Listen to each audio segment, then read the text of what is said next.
Welcome to the Recovery Roundtable podcast, where the journey to sobriety opens up through powerful discussions and shared experiences. Join your host, Mark, who will bring you stories of triumph and resilience from the heart of Pacific Shores recovery. Every episode offers insights and support, guiding you through the challenges of addiction recovery. Thank you for joining our community. If you're ready to start or continue your recovery journey, we're here to inspire and support you. Let's explore recovery together. So we're here today with Dr. Mike Kelly. Thank you for coming in to do some educational content. You're welcome. You've been doing this for a while. How long have you been in the addiction field? I've been in the addiction field about 10 years, total amount of time, about 25 years in psychiatry. So you've seen a few things and seen some rhythms, routines, and patterns. Yeah, I did. First 15 years of my career was in inpatient psychiatry. So I'm very aware of the symptomology and treatment for schizophrenia, bipolar disorder, anxiety, depression, those sorts of things, medications, interactions, long-term effects. Yeah, I know one of the things that I love the most is the way your brain works. You have such a vast understanding of medication and different uses, and we've had so many clients come through the program and just share. They've seen so many different types of doctors and felt different here under your care. So I want to jump in and just kind of have you run through some of the typical medications and some of the questions that you've seen come in over the years. Okay, very good. First, let's talk about more conventional medications known as SSRIs, SNRIs for depression and anxiety. First, we'd want to talk about why would you want to take a medication like that? Typically, your symptoms have to outweigh any risks. What I mean is this: if you get a DSM criteria of depression or anxiety, you want to meet the full criteria for that. Your symptoms being, for example, maybe you're suicidal or severely depressed, self-medicating with some kind of substance, not getting out of bed, not showering, not moving forward. These medications can improve your mood. They can help pull you out of that, help you from self-medicating. Problem is, it takes some time to work. And what I mean is this: when you start taking these medications, let's say you come in and decide, or you're already taking one, recently started, or you decide, these medications will usually take 2 to 4 weeks to reach its moderate, mild benefit, up to 8 weeks for its full benefit. That's typically the length of time it works. Now, as far as people are very concerned about side effects. Now, it's important to say that each antidepressant or anti-anxiety medication has its own set of specific side effects. For example, Prozac is known to cause insomnia. Remeron, that people use for sleep, known to increase cholesterol. So that's very specific to each one, and you'd want to know specifically each medication. In general, what these medicines do when you start taking them: nausea, vomiting, are common reactions, some diarrhea, headache, fatigue, insomnia. But what's most important when you talk about side effects when you initiate these medications are the worsening of symptoms in the first week and a half. So there's a black box warning with these medications and an increased risk of suicidal thoughts. And if you don't explain this to a patient, they will attribute those feelings to their sickness and spiral. But if you let them know that in the first week and a half, you can have increased depression, heightened anxiety, all this. And the problem in treatment is we have off-label anti-anxiety as-needed medicines to counter this. We don't have Xanax or these kinds of things to beat down these initial symptoms. Mm-hmm. Another thing you want to consider when you're taking these kinds of medications are interactions with other medicines. So, for example, let's say somebody comes in and they want to take a medicine for their anxiety for the first time in their life. However, they take Coumadin because maybe they had a history of clots.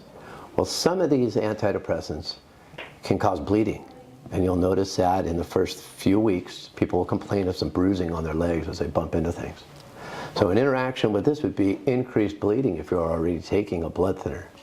So these are things you want, and there isn't one that is more than the other. Something else. So it's not a one. From what I see with a lot of clients, it's kind of like, I want a one-size-fits-all approach. It is so micro-niche to the individual, what medication they may be on, and then there's that anywhere from, sounds like 4 to possibly 8 weeks of side effects, symptoms for it to start kicking in. Is that correct? That's correct. And so Another thing that I want to talk about with these is it's a very uncommon reaction, but it's very serious. And you could talk to 9 out of 10 doctors have not seen. It's called serotonin syndrome. And that's basically when you just have too much serotonergic uptake. That's why you never really see anybody on 2 antidepressants or 2 antipsychotics. What that looks like is confusion. It's almost like a dementia. Confusion, agitation, heightened blood pressure. It's very rare, but it can occur. As far as long-term effects, you can have people take these medicines for years. Now, there isn't a lot of strong evidence on long-term effects like there are in other medicines that I'll mention in a minute. But there is some research on osteoporosis in men. It's very weak, long-term use. And the effects of women in their relationships, because some of these medicines, anti-anxiety, antidepressants, can cause sexual side effects. And it just lowers your libido, and that has like effects on relationships. So not a lot of long-term effects, irreversible effects, like some of the other medicines that I'll mention. So when a person first comes into treatment, I know a lot of the times they're not really sure what they're being put on. They're just having a conversation to say, here's the symptoms, here's what I've been using, here's what's going on. And so am I wrong, mistaken, of it really is kind of a trial and error thing in the beginning to find out, let's see if this works with either no or as minimal side effects as possible, and why it's so important for the first 1 to 2 weeks to be able to communicate anything that's going on so the team can come together to make sure that it's working as it's supposed to. Yeah, and something to couple with that is that usually these medications aren't that effective with somebody who's coming off a substance that they've been abusing for quite some time. Because what you see is you'll see an individual coming in with legal issues, financial problems, they got the weight of the world on them. And then they start taking this medicine and they have all these situational problems still affecting them so much. On top of that, you're using off-label anti-anxiety medicines to counter those initial 2 weeks of symptoms, of heightened symptoms, things like Vistaril and things like that. And those always are not as effective as something that would be like a narcotic like that. So there's a lot of conversing that has to take place, a lot of support. And that's why it's so important to settle in quick and understand that. And really ask a lot of questions. If someone like myself is giving you a medication, and you're not getting what are the side effects, what are the long-term effects, what can I expect, when can I expect to feel this, you need to assert yourself to make sure that's happening. And if you feel like you're not getting enough, you can always talk to the prescriber again. You can contact the pharmacy where you're getting the medications, and that pharmacist will get on the phone with you or even consult you if you go to the pharmacy. They'll do that. You can also pull up things online, consents, medication information, all that. So that is there. You just have to ask where it's for. If you don't know where to get it, we can get that for you. Yeah, and it sounds like there's a very broad-based portion when a person goes on the medication of what to expect, where there's that lag time of it working, but there's still some side effects. So do you have any suggestions? Because for a lot of clients coming in, they haven't been on medication before, and so they don't know what to expect. And I know that there's kind of a trial basis, but at the same time, we don't want to keep going if it's not working or the side effects really shoot up. So do you have any suggestions you can share of the first kind of couple weeks of what to be aware of and what to look for and to communicate? Just know that it's normal for symptoms to get worse when you initiate these medicines. They just get worse when you start this, and to talk about it often. And if you're feeling depressed and suicidal, to mention that. Sometimes people can't escape that feeling, and sitting at home isn't enough. Sometimes they need to go into a psychiatric hospital if they're having these feelings. And at that level, they can control it a lot better and stabilize your symptoms. And then you come back out when you're feeling better. That's a rarity. But, Yeah. but what's important is just say what's going on. It just, as hard as it is, or if you're embarrassed, or if you're ashamed, or especially if you don't want to seem needy, or you're demanding a lot of attention, you need to put that to the side and say something. Because most people don't, even when you encourage them. Yeah, so and that's where I'm trying to think in relation to what we see here is those first couple of weeks is to have that open and ongoing dialogue, knowing you're going to feel different. There's going to be different types of side effects, and knowing that that is part of the process, but to communicate about it, because if it starts going too much one way or the other, that's where the team jumps in to really help and reevaluate. But if it's more on the minor side, to know it's totally normal, keep that dialogue when you're feeling those emotional swings, mixing that coming off of drugs as well as the pharmaceutical support. It's kind of all over the place. So that's what I'm hearing, is communicate and know that kind of being up and down is normal in the first part. It absolutely is. And this is important to mention because nobody ever really talks about, hey, this is how you're going to feel. But I'll tell you what people have told me over the years, how this medicine kind of works for them, is that just like pain medicine, if you're going to take pain medicine because you broke your leg and you need to get up and move around, okay. When you take this medicine, what it tries to do to a degree is kind of numb your emotion. It kind of numbs it so you don't feel very much. And that's the effect. And you don't have to look at it long term. You could look at it for short term, maybe 4 months, 6 months. Not everybody likes that. That's a side effect called atypical or affective blunting, meaning that your emotion is numb and you don't really have an expression. You just kind of feel blah or flat. People don't like that. There are a couple things you can do for that, but that's kind of like what you're going to be feeling. That's kind of what you're shooting for to a degree. Okay. And that's where that sexual side effect stuff comes in, because you're just like blunted, you don't have a lot of emotion. Because when you had that emotion, it was so painful. Or maybe you were suicidal or drinking. This episode is brought to you by Pacific Shores Recovery. We have been an industry leader for over 25 years in the mental health and addiction field. What we do works. We have helped thousands and thousands of individuals and families overcome their addiction and their issues. If you or a loved one need support or some kind of help, please reach out at the number below. We are here to help. Or doing something. And it's to get it into them that this isn't permanent. This isn't going to go on going for the rest of your life. This is just for kind of right now. And of course, nobody likes to feel you can always decrease the dosage of the medication so it's not so strong. So knowing that, and they're starting to feel numb and they're a little disconnected, it's been a couple weeks, how long should they let it go, having that open conversation before it's maybe re-looking at how much or how little? As soon as they feel it. Okay. As soon as they feel it and they're uncomfortable or have a question about it, or it just doesn't align with how they want to live. The minute they have that, it's expected to not understand these medicines and to just keep on asking questions. It's just too difficult to do it because most patients feel like, oh, maybe I'm asking too much, maybe I'm being a bother, and they feel that, so they don't move forward with it. But that's all you can really do, is just ask questions, keep research. The minute you feel like you want to talk about it, or that it's not going the direction, or you just want to clarify, you just have to have that understanding that that's always available. And so like I said, the minute you're uncomfortable with it, doesn't align with you, something's not right, you're unsure, that's when you ask something, have that conversation, make that move. Okay, thank you. What else do you have to go over? Well, as far as medicines, I think it's important to, now that we've talked about these medicines, SSRIs and antidepressants, we should talk about mood stabilizers. Okay. Because you have conventional mood stabilizers, and those are things like lithium, Tegretol. Those shouldn't really be talked about because those are so specific that they each have their own side effects and they're very different. So for something like that, I would say have, your own talk with those. Right. Those mood stabilizers. Your more common medicines for mood stabilization, antipsychotics, that kind of thing, like Zyprexa, Seroquel, Geodon, these things. I think it's important to talk about those because in treatment, you've seen that you see those medicines used off-label frequently.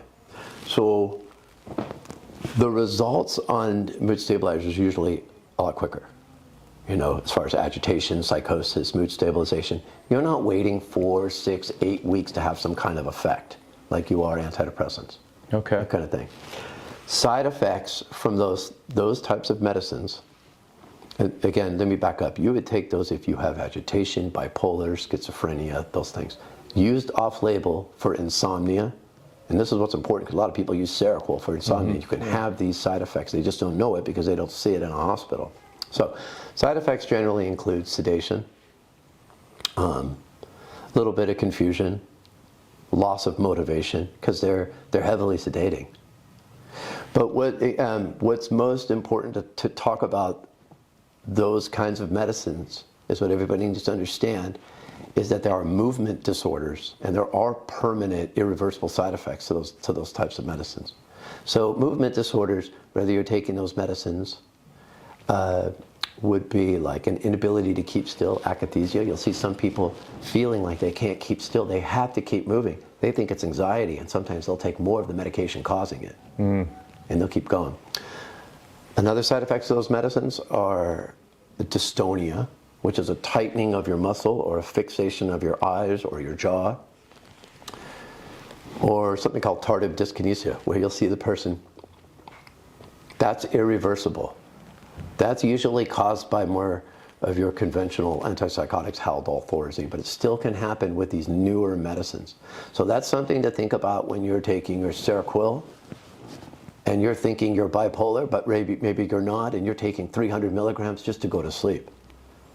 Well, maybe you don't. Maybe the symptoms don't outweigh the risks in that, and you get a lot of young people coming in using these high-dose antipsychotics to go to sleep, but they'll tell you they're bipolar, but they're not. So that's why it's important to really know your diagnosis. So those medications. Another thing with those medicines, there's something called NMS, neuroleptic malignant syndrome, and that can be deadly. And you'll end up in the ICU for that. And what that is when I mentioned the dystonia earlier before, it's that to the highest degree untreated. And what happens is you start getting muscle breakdown, which causes severe confusion. And so that what you end up doing is stopping all medications. But that's usually see that in high dose medicines, but it can still occur at any dose with any antipsychotic medicine. So, for example, for those who are coming in and they say, hey, I cannot sleep, and they've used trazodone, Remeron, that is something to really think about before you say, okay, throw that Seroquel at me. Most of the time when I tell people these side effects from Seroquel, antipsychotic, they don't want to take it. Yeah. Something like that also, as far as SSRIs, I didn't mention, they don't really throw off your blood chemistry that much, but mood stabilizers, antipsychotic medications do. And the biggest thing with them are metabolic side effects. So increased waist size, weight gain, increased blood pressure, increased blood sugar, and increased cholesterol. I'll see a ton of people come in and they're taking these high-dose antipsychotics, not a clue. I draw their blood, cholesterol's off the scale. And they had no idea this was happening. Or somebody with diabetes who's taking your insulin, you're taking whatever you're taking to control it, but you take these medicines, they'll raise up your blood sugar. And then they don't understand why their blood sugars are 140, 150 when they take them. They're taking their insulin, things like that. But they can be very effective as long as you watch that at controlling your symptoms, keeping you out of a hospital, keeping you out of jail. Yeah. Yeah, and thank you for breaking it down that way, because it sounds like the biggest thing is understanding if a person's coming from the place of I can't sleep, so give me this, or I'm feeling depressed, give me this. That's kind of where we hit the brakes and say, well, let's look into this at first, because we got to look at, do the benefits outweigh the risks? And I love the way that you put that, because we're not necessarily looking for a pill to solve a problem. It's to kind of maintain the brain chemistry, if I'm understanding correctly, so they can do the work of why they're here, to work on what's really going on. So if they struggle with sleeping, there's some different methods or tactics that they can do, as opposed to, like you said, going straight to the give me Seroquel because it knocks me out. We want to look at what are the risks versus the benefits. Yeah, and I see this all the time, and it's hard because I'm not taking this medicine, I don't feel that. But you got to remember this, you give those medicines off-label for sleep, and they last all day. So if you were to take Lunesta for sleep, 11-hour half-life, you're going to wake up the next morning, crisp, ready to go. You take Seroquel, trazodone, these other medicines, it's a 28-hour half-life. So that's why everybody's tired. That's where they talk about the grogginess. And then the problem is they sleep during the day, they nap during the day, and then that throws off their cycle at night. Yeah. And so I end up having to tell people, stay awake all day, no matter how much, if you have to stand up, and try to go to sleep at night, because maybe you can take 15 milligrams of Remeron and not 45, if you're not taking naps during the day. Yeah. And that happens all the time. They sneak off, they'll try to take naps and things like that. And drinking caffeine up until like 4 or 5 o'clock, sugary diets, because some of these medicines can make you crave food, especially the atypical antipsychotics. When they raise up your blood sugar, you'd think, no, but that makes you want to eat. That's why everybody wants to get off Seroquel, because of the weight gain. You want to eat food all the time. So anyways. Weight gain, grogginess. Actually, I just went through, I think it was last year, Dr. Walker's course on sleep. And it's incredible. I had no idea that, because I could literally pound a Red Bull and go to sleep. It does not get me going. But he said, it's not what you feel, it's what's happening on the inside. And so caffeine has, what is it, a 12-hour half-life? I think it's something around there. So they say cut off caffeine, whether you think it affects you or not, by noon. Because we see a lot of people in here will be drinking coffee all night long. And be like, well, I can fall asleep, but they're still having sleep issues. They're taking sleep medication. So there's a lot of factors that go into how can I take care of me as healthy as possible while I'm in a treatment setting, learning how to deal with life and work through the issues. Caffeine is a 3 to 5 hour half-life. I would challenge that based on the scientific research. It's longer. It has to be longer. I mean, I would just think. I wasn't sure, but I would think it would be longer. But I mean, okay. Maybe different caffeine. Like, what if somebody makes really strong coffee as they do in AA, as opposed to, like, if you went to my mom's house? We're not recording, right? I mean, we could take all this out. Yeah, like, it's very weak. But it's, like, I imagine, how strong do they make the coffee here? Yeah. You know what I mean? They chew it sometimes. They just throw it in. Like cereal, with a spoon. Yeah. Anyway, so... Yeah. But the reason why I say that is because there's so many different factors. Where I think some of the clients either get frustrated or confused is they feel something, so they say, I need the medication right away, as opposed to looking and saying, and I love the way you put it again, what are the risks versus the benefits? Are there ways that I can start to get these benefits, such as working through the therapist and working on different issues in conjunction with the medication, as opposed to going straight to the medication, trying to solve a lot of the issues? Yeah, I would say, yeah, like, okay, that is true, because sometimes I'll be talking, like, actually most times, it's situational. There's all these things happening that's making this person feel so terrible. I spoke to a gentleman a few hours ago at a different place. He was treated in the past when he was a teenager with antidepressants. He stopped taking them like around 18, I'm just kind of guessing. But what's going on now is the guy's in his late 30s, and he has a drinking problem, and he checked into treatment, and he was doing okay, but now his wife wants to divorce him, and he found that out. So now he's very depressed, and she said, you can't see the kids, and so he was asking, and it was like, well, let's not necessarily start you on medication. This is something that you need to walk through. It's not like taking this, because he was asking, can I take something? It's like, this is exactly this. Situationally, something like that, I would say, discuss this with your therapist, move forward slowly before taking some medicine. This hasn't been occurring for a really long time, even though you would think it, well, maybe you're drinking to manage these things, but at the point before he found this news out, he was okay. I don't need anything. I just need to be sober, kind of a thing. And then, so, like I said, the risks have to outweigh the benefits, and usually it's something long-term. Most of the time it's situational. Yeah, so to be really aware, especially in the early stages of treatment, of everything that's been going on in life, you're going to feel now that you've removed your own self-medication tool, I'll call it self-sedation, and then we can start looking at what's going on with the brain chemistry more long-term, as opposed to the situational. Yeah. Thank you for listening. This episode is brought to you by Pacific Shores Recovery. We have been an industry leader for over 25 years in the mental health and addiction field. We have worked with thousands and thousands of individuals and their loved ones overcome addiction. If you or a loved one needs help or support of any kind, reach out at the number below. We have people standing by to help. Yeah, so as far as just general anxiety, what are some different forms of medication? Well, you can take your SSRIs, as we talked about, and your SNRIs, which is selective serotonin norepinephrine, which is a little stronger, like Effexor, those kinds of things. You can take those medications, and as we were talking about, when they alleviate symptoms, the hope is to not want to self-medicate, not want to use anything else for that. These medicines are not addictive at all. Like if you, what would be addictive, and I'll kind of explain it, is like you have something in your system, without getting too in depth, called GABA-aminobutyric acid, okay? And what that is something that's just, I'm not going to go too far with it, but that's something like if you drink alcohol, it sets that off. And what that does is that puts chloride into the synapse, pulls out sodium, kills it, then all your anxiety is gone. And what happens is, alcohol does that, and then benzodiazepines, Xanax, Klonopin, they do the same thing.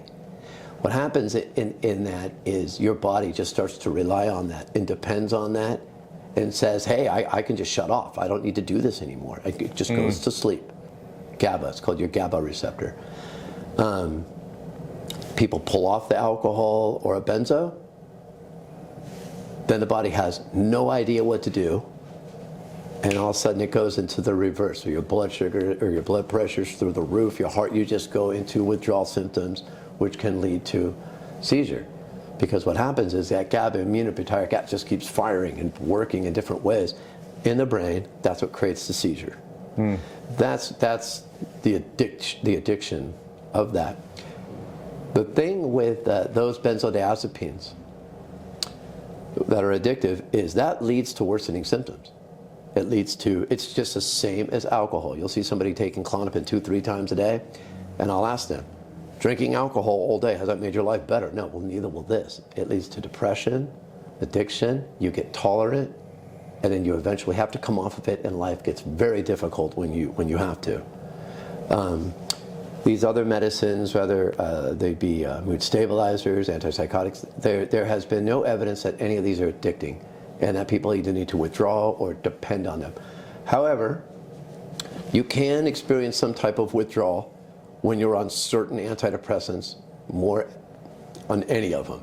And people will say, like, if they just stop abruptly, those are more medicines with short half-lives, Paxil, Effexor, Pristiq, where they'll notice a withdrawal that feels like they feel like they're catching the flu. And they'll get what's called the zaps. Has anybody heard of that? Yeah. And they'll feel that. That can go on for a week or two. But that's not necessarily, nobody's gonna, it's not dangerous. It's just uncomfortable. And that was not really like an addiction, so. Okay, yeah, thank you, that was incredibly helpful. And the other non-addictive meds that we do have are hydroxyzine and that kind of thing, so. Awesome. Yeah. I do have one more, Yeah. since we have a lot of veterans. Yeah. What you say? Since we have a lot of veterans, I have a PTSD question, if you like. Post-traumatic stress disorder and substance use disorder. So, medications for PTSD and addiction. So it'd be, what medications help with PTSD symptoms without increasing addiction risk? Okay, so Paxil's big, but I would want to do more research to give you a better answer. All right. It would be too vague. All right. For that, see how specific that is? So Yeah. what I would want to do is look at the research and see, like, hey, what's PTSD, certain age brackets. Another thing is most people with PTSD, not most, a lot, I kind of forget, but a lot of people with PTSD, they correlate childhood trauma. Stuff was going on when you were a kid, and other people, there's like actually a high correlation with that. And other people in that family, like dad, had similar symptoms or was distant or not around. And there's childhood trauma. And then these people go into war, and a lot of it is attributed to what they came from to beginning, like what they drug and they've been pulling around all their life.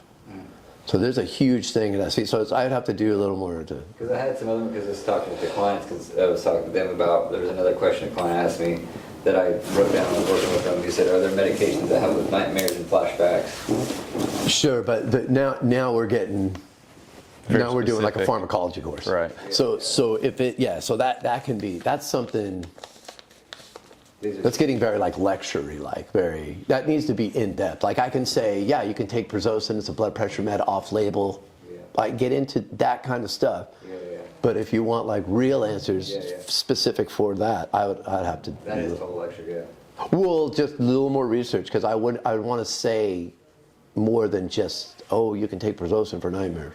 That's it, you know. So what I'd want to do is look at the meds and see the effectiveness to the age groups of PTSD, what medicines tested better, And then also side effects of those nightmares, specifically for either combat PTSD, which is typically what we see a lot of. Yeah. Okay. And then there's like some that if I'm on PTSD medications, whatever that was, is it safe to take Suboxone or methadone or Suboxone, obviously. Would I could also prepare these and email them. do that. Yeah. Want me to do that? Yeah. Yeah, that'd be great. Thank Do that, you. and then we'll come back and put on the same clothes and. Yeah, we can do different clothes, but no, that's been the biggest thing is just kind of a general broad overview, kind of answering just some of those typical questions, because that's where we see a lot of the people thinking, I need medication in order to deal with what's going on, as opposed to there really is a chemical imbalance. I've been off of self-medication or self-sedation for a while, because you're talking about trauma. I mean, we have our therapists doing deep work with the clients that's actually bringing these things up that they've been sedating for decades on. So of course they're going to feel this, and so it's this art mixed with science of we want to make sure the person heals at the core and not necessarily just look at what medication we'll put a Band-Aid on while we're working through it. Well, I'll do some research on therapy versus medication for PTSD, or a combination of it. That'd be awesome. Yeah, I have all that stuff, so I could do that. Give them like real answers. I think that was the other thing too. I was actually talking to Dr. Tucker about this. That's why we call it practicing medicine, Justin, because not everyone is going to work, and so sometimes it takes time for a medication to work or not work, and then we may have to make an adjustment. Is that another question that may be good? Yeah, because a lot of people. For someone, some may not, right? Well, I don't know. yeah, a lot of people. Well, not really here. I was going to say a lot of people don't take their meds, but they hand them their meds here.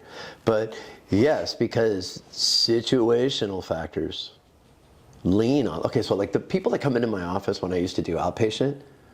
These are people, full-time jobs, they finished college, they don't have any issues. Like they come in and they talk like this. They go, hey, yeah, my mom's got anxiety, my grandma has it. They both take Lexapro. I think I just need that. They come back in 3 weeks, they hand me their bottle of Xanax and say, I never even touched this. Like they're all proud of it. Yeah. And they say they feel fine. In addiction, I'd say you remove some of the symptoms, but then everything else comes up. Well, when I was a child, and now I'm thinking, my dad and his friend did this to me when I was a kid. And then when I was a teenager, I was raped by my boyfriend. And then this guy did this, and then this happened. And they pile that out, all that stuff on. Yeah, it's a lot to take. You know what I mean? And you try to tell them, this medicine, you're taking this stuff, and it's going to make you like not feel to a degree, but you're going to kick that around. And also, a lot of these individuals, they don't even know who they are. They have identity issues, and they invent themselves every other day. They don't have a benchmark of who they even are. They don't believe in anything. You know what I mean? So when they're not like chained to something, a lot of times those medicines, they can't even put them in context. They stop taking them, or they say this, I'm having side effects I don't want, especially out of young guys in their 20s.